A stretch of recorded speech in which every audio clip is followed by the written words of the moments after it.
I've been all across this country. Okie dokie, folks, and welcome back to this week's edition of Monday Night Shaw. This week I'm continuing my little series of interviews with local referees in the area. And on this week's show, I've got one of the head honchos from Calgary. It is Cedric Hathaway the Fourth. How are you doing, brother? I'm excellent. Thanks for having me. Hey, no problem, man. I'm happy to have you on here. I mean, you've been refereeing for as long as I've been with RCW and much longer, presumably. Yeah. Well, I actually started off as a ring announcer back in 2004, 2005 with the original Stampede Wrestling when they were doing shows down at the Ogden. Ross Hart had called me up and gave me a tryout, and I did ring announcing for 7 or 8 years. And it wasn't until probably 2011, 2012, I switched over to refereeing and just fell in love with that. Oh, wow. So how did Ross Hart get your number? Like, is he just randomly calling people and being like, hey, want to be involved in wrestling? And like, no, I'd actually just moved to Calgary and, of course, was a giant wrestling fan, grew up loving wrestling, and was excited to go and attend a Stampede show. And I was on their website, and it was just on their message board at the time. They had a kind of a little ad looking for, broadcasting students and whatnot to apply because they were looking for a new ring announcer. Okay. And so I just sent my resume. I said, I'm not a broadcasting student, but, I'm a lifelong wrestling fan. I think I have an okay voice. Would love to give it a try. And it's probably a week and a half later, I got a call from Ross who was willing to give me a try. And so I went down to one of their Friday night shows at the Ogden Legion, super nervous, and went out there, and I thought I did a horrible job. And, the fans were yelling and booing and calling me names and everything. And, first time you're kind of in front of that, it's pretty nerve-wracking. But I got up there, and he thought I did okay because he invited me back again. So, right on. So were you stoked to come back and do it again? I loved it. And I ended up doing it every Friday night for a number of years. Those were the days when, Harry Smith and Natty and TJ and Apocalypse and Randy Myers were still with the territory. So it was a lot of fun. And then, of course, watching a lot of them go to have so much success. It was very cool. Yeah, they've a lot of them have had some great matches and whatnot too. Like that's one of the things I think about when I think about the referees in this area is you specifically have been in the ring with a lot of like big name superstars.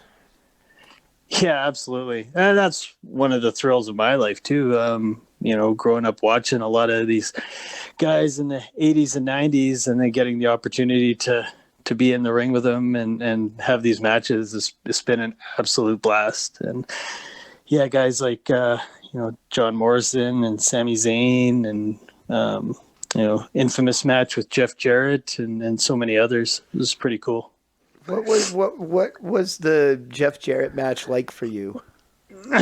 Well, it was interesting. There was a lot made, kind of hit the wrestling news how Jeff Jarrett was, passed out in our locker room, passed out or sleeping, but there was no doubt he was under the influence while he was there. So, he had that match with Metal, and actually, I don't think the match in itself was all that bad, but you could definitely tell he wasn't 100%.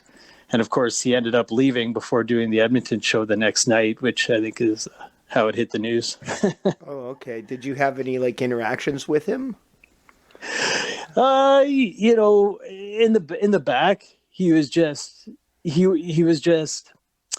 I guess I would say, not that interested in preparing for the match. He was more just kind of going around, making fun of guys, just kind of being a goofball, doing the old slap nuts trick, that kind of thing. But he definitely wasn't there to take the match seriously at all. So, oh boy, yeah. I mean, I remember that night too, and it was a good one. It was one I'll never forget. I'll put it that way. Yeah, I think the video now has got something like 80,000 views on YouTube. So, Oh, wow.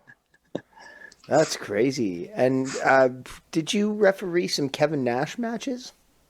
yeah, I refereed. Well, it was actually one of the first matches I refereed. It was back in 2013, and they had the One Heart Legacy show over at the Pavilion, which then changed to Next Generation Wrestling. So they had one show each, and they booked like the entire world. And that was the match. That was the night they had Kevin Nash, who actually wasn't supposed to wrestle that night. I think he was just supposed to be there in sort of a managerial role or whatever. But after someone else pulled out, I think it was Davey Richards pulled out, and then Kevin Nash had his gear with him and agreed to go up as a replacement. So that was a thrill. Quite for the sure. Replacement. Yeah, exactly. That's nuts. Like, yeah, no offense to Davey Richards, but like, wow. The biggest pop of the night was when that Diesel music hit and the crowd went nuts. So and it was a good crowd too. I think there was there had to be 1,000 people at that show. So you must have. So you've worked for Stampede Wrestling, Heart Legacy Wrestling, Next Generation Wrestling, Real Canadian Wrestling. Is there any federations in Alberta you haven't refereed for? I've never refereed for PWA. Mostly, I mean, I love most of the guys there. Mostly just because they don't allow their guys to work for anybody else, and I just don't want to miss out on an opportunity if it comes along to to do a big show if it happened to be with some other company. But they put on a great product too, and I think the other one in Edmonton is a Monster. I've never been involved with them either, but pretty much everything else through Calgary I've been involved with. Wow, that's crazy. We had I was ring announcing for Canadian All Pro as well, and then there was the one weekend when the Insane Clown Posse had their Canadian Juggalo Festival here in Calgary. So I could add Juggalo Championship Wrestling to my resume as well. So. Right on. How was your experience refereeing for Juggalo Championship Wrestling? That was crazy. That was one of the wildest things I ever experienced. The crowd was crazier than the wrestlers. And, I remember being in the back in the locker room. And of course, they had a lot of musical guests as well. It wasn't just a wrestling show. They had wrestling in between the different bands and rappers and stuff. And Two Live Crew and Onyx were sharing a dressing room with us. I was in the back drinking and telling stories with Two Live Crew. So that was quite an experience. Yeah, no, like, I mean, just like from like all your your Facebook and everything, like you seem like a very upstanding, like, Christian like dude, and then for you to be back there like cutting it up with Two Live Crew, who's like one of the most notoriously like filthy rap groups. It was definitely a different. I think we just found what we had in common, which was sports. And I don't even remember the name of their lead guy, but he was a big sports fan, so we spent a lot of time talking about NFL football, which we both had in common. So. So when you transitioned from ring announcing into refereeing, who were some of the other referees that were around at that time that kind of like helped you get a hold of like what needed to be done?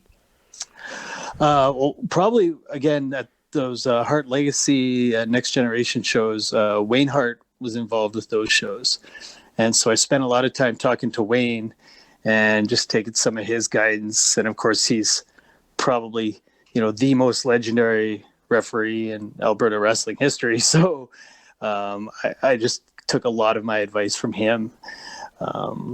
Besides that, it seemed like the promotions just went through so many referees that I didn't really get to spend a lot of time with any particular ones outside of just chatting with Wayne. And of course, I was quite close with Ross. So Ross Hart was also able to give me a lot of advice, and the boys that have been in the business a long time. You do matches with these guys, and they just kind of tell you after, it would have really helped if you did this for me in the ring, or when you're doing a tag team match, if you, maybe spend a little bit more time in the babyface corner for various reasons, and you just kind of pick up little tips along the way. Yeah. What are some of those like little hidden things, hidden responsibilities the referee might have that maybe the audience wouldn't pick up on, but are things that kind of like fall on you to keep under control? Yeah, well, a lot of it is just communication between the wrestlers. If they happen to not be, in a headlock or something, they might need someone to communicate some things back and forth. Obviously, if there's times when they go through the crowd, there's got to be some crowd control there, because you don't know what's going to happen. And then there's just little intricacies in the match. In tag matches, it's pretty notorious that there'll be a babyface tag and the ref doesn't see it, then he can't let that guy in. But if you're not in the right spot, if you're on the opposite side of the ring, it's pretty hard to get there in time to prevent that babyface from coming in the ring. And then, of course, letting the heels double team behind your back, right? Yeah, for sure. Like it's pretty classic, like tag team spot, and it does suck if you mess it up, for sure. Absolutely. And there's nothing worse than blowing a match as a referee, which I think everybody has done. We were doing it. We were doing a 6-man tag team match in training, a little while ago when that was still allowed to go on, and then. We did one of those false tag spots where I was like pushing one of my opponents back to the corner so that me and my babyface tag partner could tag, and then I'll go out and they come in and the referee tells them to piss off because they didn't make a tag or whatever. They didn't see it, but no, that the referee saw the whole thing, and I was like, oh well, I guess I'm gonna stand on the apron now, because like the referee clearly saw the tag and was like, yeah, you're in, you're out. I was, oh, okay. Exactly. And otherwise you look like a dumbass if you see something and you don't call it, and you got to go with it. So It's probably one of the best advice I ever got, was just to treat it as much of a shoot as you can, right? 100%. Last person I had on here as part of like my referee thing was Ref Ben, who was with Monster Pro Wrestling, and they're running like a training ground. So he went through actual like referee training. Is that something that you underwent? Was like legit referee training, or was it just kind of like figure it out? Yeah, I pretty much just figured it out, to tell you the truth. Although there would have been a ton of value in actual referee training, and I'm sure there still would be, because I'm sure even now there's so much that I don't know, especially the guys that are on TV and do it for a living. There's just so much to it. I'm in a Facebook group of all referees from all over kind of North America and all over the world, really. Oh, okay. And this is just something I've joined in the last year. I didn't even know it was there. Maybe it wasn't there before, but just some of the tips I see on there, and different, I guess, opinions on how different things should be handled. And I've picked up a lot just that way. So yeah, I'm sure if you could have like a seminar with some referees that have, say, been in WWE or some of these big companies, be so valuable. Yeah, that's interesting. Oh, pardon me. Sorry. I think it's interesting how like sometimes a lot of the people that are referees are just kind of, you just one day show up and they need a referee, and suddenly there's a new referee, like I had to referee a few matches for RCW. I don't know if you remember that, but and yeah, it was very much just like, oh, we were in a panic and we need a referee, and yeah, absolutely. Absolutely. I think that's kind of indie wrestling, especially these smaller promotions. That's just how it goes. It's like one day you need a referee doesn't show up, or nobody booked a guy, and it's like, oh, hey, you're a referee today. It'll be some small town in front of like 15 people, And that was basically how it happened for me. And then after that, I was like, this is really cool, really fun. I think I'd like to learn more, and just kind of fell into place. So. Yeah, 100%. I mean, it is interesting, and I mean, I think one of the reasons that I wasn't like super like crazy nervous about it was because I had already undergone some like ring training and had actual like wrestling matches, right? So I sort of had like some idea of like being in the ring, but if I had done that beforehand and was just sort of out there cold, yeah, there's a lot of potential to just ruin some people's night. Like, most importantly, like the wrestlers that you're in there with, if you ruin their match, they're not going to be happy about it.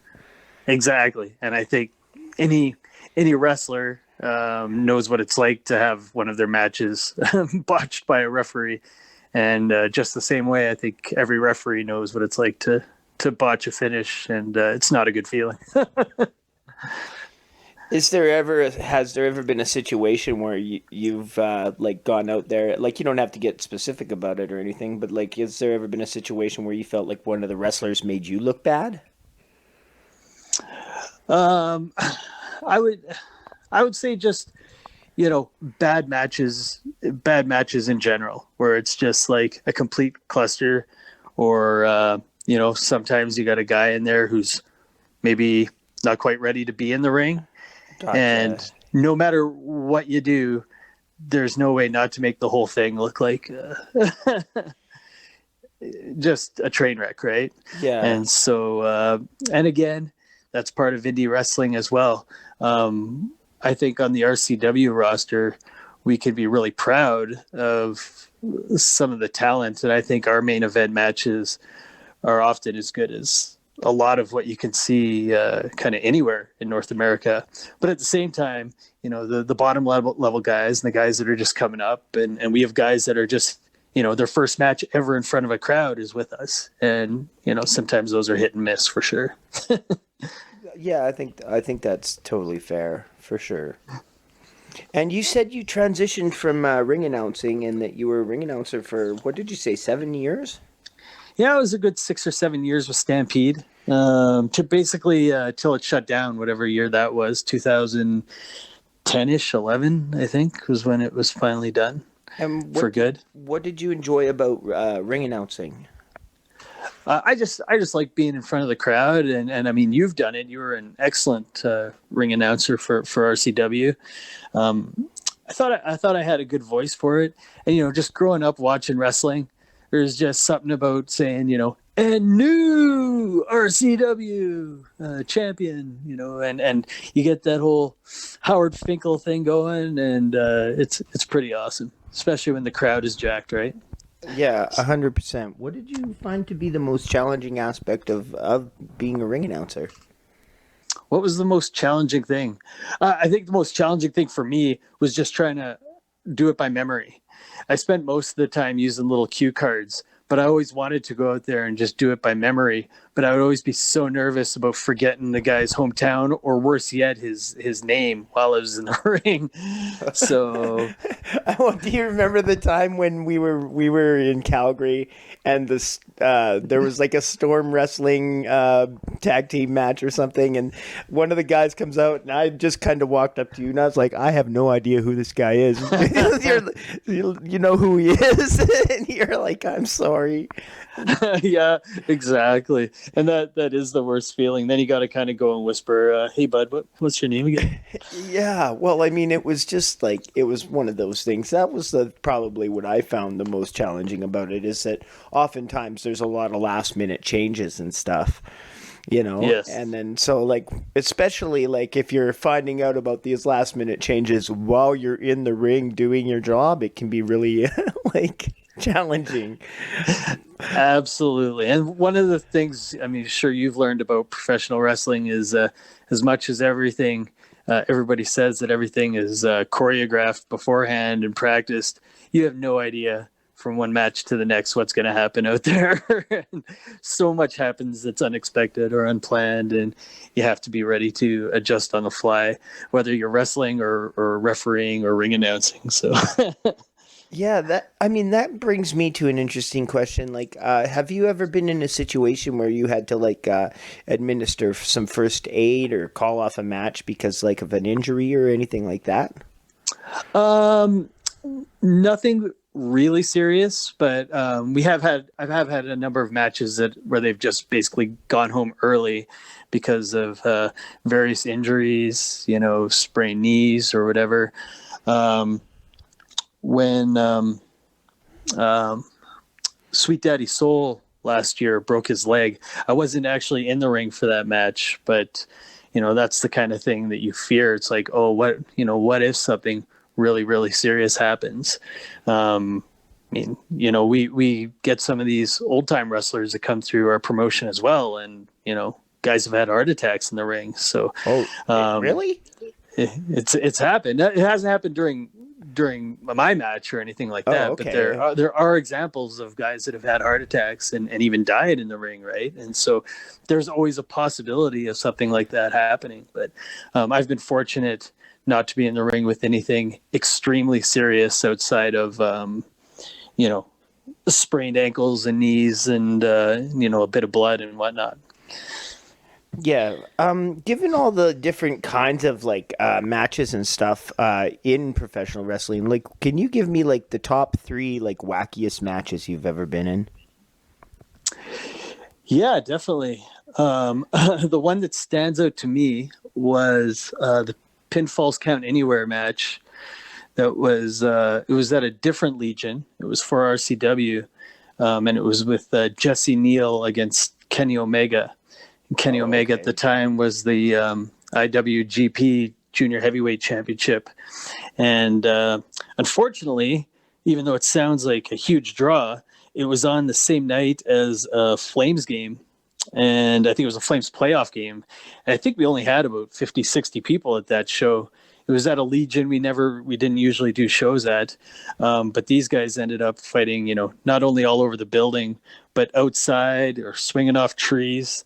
At one point, I had to jump into a dumpster and did a 2 count and rolled down. Guy had a figure four on the other guy down by the river, and it was a fantastic match, which I think you can also find on YouTube. I think it has 10 or 12,000 views, but that was a lot of fun. That was a lot of fun.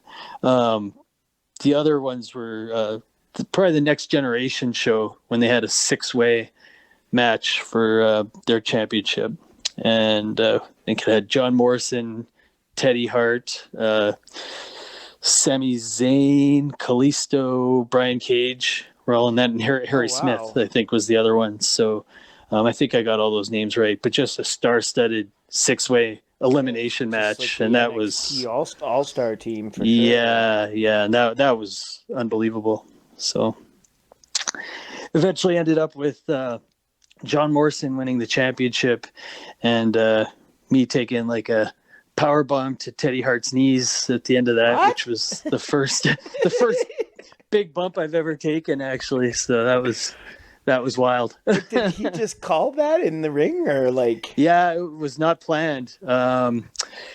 So halfway through the match, Teddy Hart gets counted out.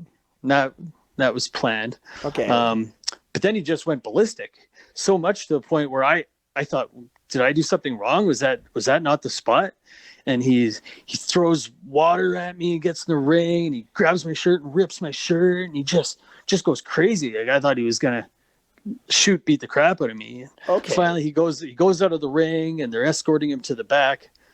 And John Morrison just comes over and he kind of whispers, "Do you bump?" And of course, at that point, I was just pretty new referee. I'd never taken a bump in my life. But of course, I wasn't going to say that to John Morrison.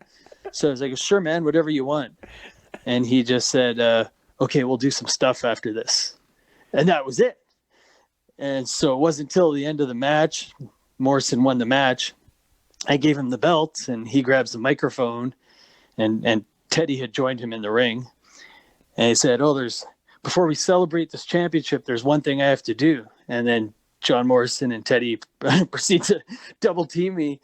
Took a big chop. And then, Teddy Hart just threw me up for this big power bomb and dropped me on his knees, and it was quite a spot. Yeah, that's nutty. Like, that's not even just like, oh, can I whip you off the ropes and give you a clothesline? That's what I'm expecting. Like, if you're the referee and like, you're like, oh, can you bump? You're like, oh, can you take a clothesline or a body slam? Not a power bomb onto the guy's knees, like. Yeah, that was to this day the craziest bump I ever took. But that's Teddy Hart, right? So that's a crazier bump than any that I've ever taken. Yeah, no. Good times. Oh, that's awesome though. Like, you must have a lot of great stories about just being around like the Hart family in general, eh? Yeah, I mean, they're all awesome. I think Ross is just my favorite guy ever. He's so nice, and he seems to be the guy that gets along with all the other Harts. Like, I really feel like Ross is the guy that can, kind of holds that family together to some point. Harry Smith is awesome, great guy. It's been a while since I've worked one of his matches, but I just think he's one of the best out there. When I've had the chance to talk to Ellie or Bruce or Wayne, they're all just awesome people. And I've enjoyed my time getting to work with them. Of course, Bruce is involved in RCW now, so the conversations we've had and some of the experiences he's had in his day are just awesome to hear. And I think if you don't spend time talking to those guys, you're missing out on a huge opportunity as a worker in the business. I always like to say hello to Bruce and stuff, but I will be honest, talking to him like at length can be intimidating. Absolutely. But he really does know his stuff, and he really was kind of ahead of his time, I would say, as a booker, and just, he does have a ton of knowledge. Ross is amazing because he's just a historian. He could go back just decades and tell you everything about everybody in all these different promotions. He's like a wrestling encyclopedia. If you don't have the internet nearby, you just ask Ross. He can probably fill you in. So, well, that's great. Did you, when you were having when you were building all these relationships, did you ever have the inclination to actually like don the tights yourself and train and become a wrestler? I mean, yeah. I mean, as a big fan, I think most fans dream of being in the ring and main event of WrestleMania and holding up a title. I was never a very athletic guy. But I think it's one of those things where if I had made the decision early enough and dedicated myself to it, yes, you can do it. But one of the things I've learned is it really takes so much dedication. And like, I've seen what you've done and the improvement you've made over the last couple of years in the ring. And frankly, to be honest, I just was never willing to put that kind of time in. The countless hours of training. I think it's really tough to have a family. As you know, I've got 5 kids, and just the going from town to town to town, and the dedication that all these guys have to their craft is something where I don't think I would have ever been able to put that kind of time and energy in. But I have nothing but respect for all the guys that do. I do have one story though. I grew up in Prince George when I was, I think, 22, 23 years old. All-Star Wrestling had come to town. Okay. And they had a thing in the afternoon before the show where you could pay $20 and do a tryout to be a professional wrestler. And so I'm like, that's awesome. I'm doing that. And so I went. Michelle Starr, Juggernaut, guys like that were involved. And me and only one other guy showed up, and I was probably only 120 pounds at the time. And they just basically put me through the craziest cardio workout of my life. I was just having a hard time not puking. And after 45 minutes of straight cardio that I was in no shape for, then they basically just taught me a couple rolls and how to lock up And by that point I was just dead, and that was the end of that. So Oh boy. went to the show at the end of the night and enjoyed the show, but that was the last time I ever had any dreams of actually being a wrestler. So. Well, I mean, what about have you ever considered being like a ringside manager, or have you ever thought of yourself as like a promo guy? I've thought about it. I think I could do the job as a manager, and maybe one day that'll be in the future. But right now I'm really happy being a wrestling referee. I think it's something that if I could stay in somewhat okay shape, I can hopefully do it for another 10 or 20 years, right? And that would be great. And the nice thing about being a referee is you're actually, you're right in there during the match, and it's still physical. It's still, you can still take bumps every once in a while, and you feel like you are, that true third man in the match. And it's something that adrenaline rush, I don't know if I could get doing necessarily a managerial role. See, like, I don't know if that registers to me or not, because I think, like, I would suspect the adrenaline rush would be, like, much higher, especially if people are, like, actively, like, cheering when you take your bump. Like, you know what I mean? Like, usually if a ref takes a bump, he just happens to take a bump. Nobody's really like, oh, yeah, fuck that ref. Like, beat him up, Like, yeah. Excuse my language, but no, it's all good. I'm just saying, like, if you were going out there intending to get a heel reaction, went out there, got a heel reaction, like, I think that adrenaline rush might beat the one where it's just like, oh, I happened to get bumped and right, they made some absolutely. noise, like Yeah, I think the great thing about professional wrestling is there's so many different ways, whatever it is for you as an individual that kind of drives you, and yeah, for me it's just kind of being in there, doing that 1, 2, 3 count at the end of the match, and holding up the guy's hand and giving him that championship belt, and for me, and just feeling the energy from the crowd, and that's kind of what I love. So yeah. Well, did you just like based on your connections and stuff, have you ever had like the opportunity to go and work for, like, a WWE show in Calgary or anything like that? I've not to this point. To be honest, like I've not tried. I've never sent a resume into WWE or anything. But I would never turn down the opportunity if it presented itself. If someone said, "Hey," WWE calls and said, "Hey, we need a guy tonight. We're short a referee." Of course, that would be a dream come true. I'd call everybody I know and say, "Get down to the Saddle Dome right now." Yeah, that's that. Yeah, I can only imagine how that cool that would be for sure. Yeah. So, is there anyone in Alberta that you have yet to like referee that you want to ref matches with, like that you think you might learn something from, or for whatever reason you just think the experience might be cool?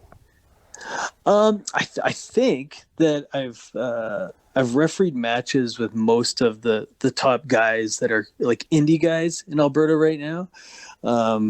There's certain matches that I haven't refereed yet. Like, for instance, I'd love to ref a match with a guy like Heavy Metal and Michael Blaze, for instance. I don't think I've ever refereed those two guys. I could just see them doing something special with Blaze's ingenuity and repertoire of moves combined with Metal's storytelling ability, which I think is second to none.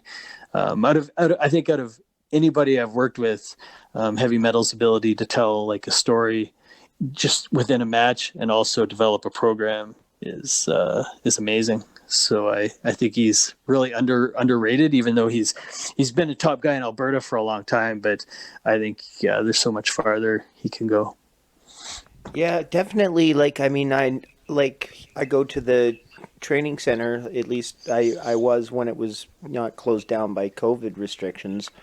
And you get to see like Metal and MRB and like them sparring off and stuff. At least like before Metal broke his shoulder and whatnot. So, like whenever they do eventually, face off 1-on-1 in the ring, it's going to be pretty incredible.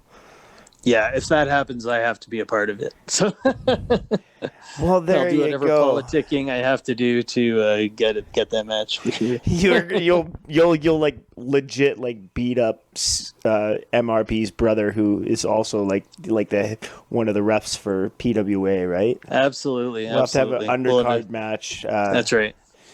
Baby T versus Cedric, and then the winner can ref the main event. I love it. Let's book that.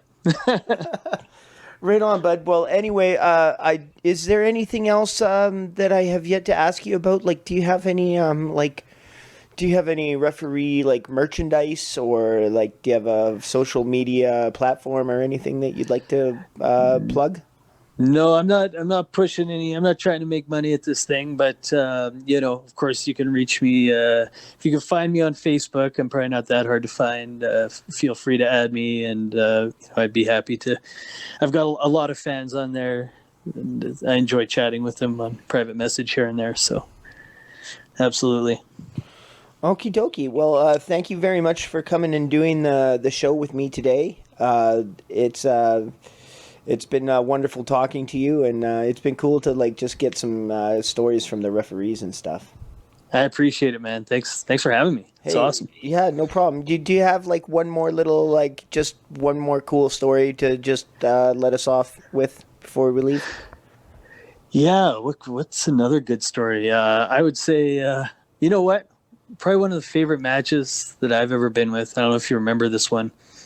Was when we had Tommy Dreamer in town, and it was a Newfoundland Viking Rage against Tommy Dreamer and Evan Adams, and it was a hardcore match. So of course they did the the thumbtacks, and I think they were hitting each other with the chairs and going through tables and the whole bit. Yeah. And then, but when they brought out the cattle prod, and I think they were hitting Evan Adams and zapping him with the cattle prod, and the thing was like, shoot, electricity coming out of there. I could hear it, and I was like, what is going on here? And then, of course, a quick slam through the thumbtacks, and then 1, 2, 3, and here I'm just trying not to. I'm just worried about hitting the thumbtack with my hand. Meanwhile, these guys are taking cattle prods and thumbtacks to the back. So that was something crazy. That sounds like it would be something crazy. Unfortunately, I don't think I was there for that, but I wish I would have been. Tommy Dreamer's like one of my favorite wrestlers for some reason. Yeah, wealth of knowledge too. I would definitely like to just sit and listen to him to chat about wrestling for a while for sure. Yeah, absolutely. He's got a podcast. One day I should try and get a crossover podcast with Tommy Dreamer. I don't think that he would have me on though, but that'd be cool. Never know. Make it happen. You never know. Alrighty. Well, I want to thank Cedric Hathaway the Fourth. Let's talk about that for just 1 second before I let you go. I know. Sure. Why is that your referee name? That actually came when we were doing that Hart Legacy show, the one at the Pavilion, when we had a couple thousand people. Mark the Shark DiCarlo called me up, and when he offered me the position of referee for the show, he said, we need a name. Like, what's your name? Well, my ring announcing name was actually Sly Stone, which had been given to me by Bruce Hart. And he said, yeah, I don't think you should go by Sly Stone anymore. It just sounds like Sylvester Stallone. He goes, I want you to come up as Cedric Hathaway the Fourth. There was a legendary Stampede Wrestling referee named Cedric Hathaway back in the 70s, and he used to wear the white shirt and the suspenders. And he said, you could be his like great grandchild. And I said, that sounds awesome. And it never, I kept that name, but more importantly, I kept the look. So the white shirt and the suspenders and the bow tie. And if nothing else, as a referee, you don't want to get yourself over and take the attention away from the other wrestlers. No. So I've been very conscientious not to let that happen. Yeah. But at the same time, the look is just different than all the other referees with the black and white striped shirt. So I just hope that alone might help them remember me and separate me from the other referees. And that's kind of the goal there. Right on, bud. Well, that makes total sense, and I'm glad to hear that you've got like some kayfabe relatives back in England. That's right. Does it have anything to do with Thaddeus Archer and his like being the third or whatever? It does not. Nothing to do with Thaddeus. Okay, awesome. All right. Well, anyway, I've tried to close this off with you for like 10 minutes now, and I think I'm gonna just go ahead and get that done now because I feel bad for holding you up. No worries, man. It was really nice talking to you. I appreciate it. Yeah. Well, thank you very much for coming on the show and doing that, whatnot. And we'll see you next time there's a show in Calgary, hopefully. Hopefully it's sooner than later. Yeah. Enough of this COVID stuff. 100%. I hope you and your family all can stay nice and safe until then, right for on. sure. All right. Talk to you soon. Okie dokie, bud. Bye-bye. Bye. Nova Scotia and New Brunswick, Quebec.